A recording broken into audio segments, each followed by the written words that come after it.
Life എന്റെയാണ്, ഞാനാണ് ജീവിക്കേണ്ടത്. അപ്പൊ എന്റെ ലൈഫ് തിരഞ്ഞെടുക്കാനുള്ള അവകാശം എനിക്കുണ്ട്.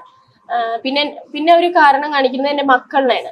അപ്പൊ ആ മക്കളിനെ ഇതിന്റെ മുന്നും ഞാനാ നോക്കിയിരിക്കുന്നത്, ഇപ്പോഴും കല്യാണം കഴിഞ്ഞതിന് ശേഷം ഞാനാ നോക്കുന്നത്, ഇനി ഇവിടെ നിന്ന് അങ്ങോട്ടും ഞാനാണ് നോക്കുന്നത്. അതിലിപ്പോ ഒരു മാറ്റം വരാനില്ല. അപ്പൊ ഇവർക്ക് ഇതിൽ ഒരു നഷ്ടവും വരാനില്ല. ഞാൻ സോഷ്യൽ മീഡിയയിൽ എല്ലാവരും ഉള്ള പോലെ തന്നെ ഞാൻ വീഡിയോസ് ചെയ്യണു, എന്റെ കാര്യങ്ങൾ പറയണു, പോണു, അത്രേ ഉള്ളൂ. അതിലിപ്പോ ഞാനൊരു കല്യാണം കഴിച്ചു എന്ന് പറഞ്ഞിട്ട് ഇവർക്ക് ഇത്ര ക്ഷോഭിക്കാനൊന്നുമില്ല.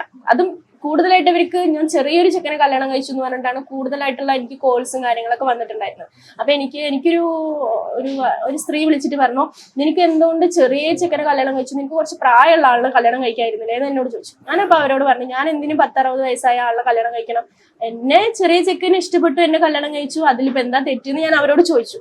അപ്പൊ ഇവർക്കൊക്കെ എന്താന്ന് വെച്ചാല് നമുക്ക് ചെറിയൊരു ചെക്കനെ കല്യാണം കഴിക്കാൻ കിട്ടി, അല്ലെങ്കിൽ എന്റെ ലൈഫ് ഇങ്ങനെ ആയി നല്ല രീതിയിൽ മുന്നോട്ട് പോണതിൽ ഇവർക്ക് ഭയങ്കരമായിട്ടുള്ള അസൂയാണ്. നെഗറ്റീവ് പറയുന്ന നെഗറ്റീവ് പറയുന്നവർക്ക് കുറച്ച്, കാരണം നമ്മുടെ ചാനൽ കുറച്ച് കയറിപ്പോയി, പിന്നെ എനിക്ക് നല്ലൊരു ലൈഫ് കിട്ടി, അങ്ങനെ. പിന്നെ ഇവര് മക്കള് പാവം, അയ്യോ പാവം മക്കള് ഭയങ്കര ഇതായി, മക്കളെ ഇനി ഇവള് നോക്കില്ല എന്നൊക്കെയാണ്. എന്റെ മക്കള് എന്നും എന്റെ കൂടെ സേഫാണ്. ഈ പറയുന്ന ആൾക്കാരല്ല എന്റെ മക്കളെ നോക്കണത്. ഈ പറയുന്ന ആൾക്കാരെ എന്റെ മക്കളെ നോക്കുന്നുണ്ടെങ്കിൽ ഇവര് പറയുന്നതിൽ ഒരു ന്യായം ഉണ്ടെന്ന്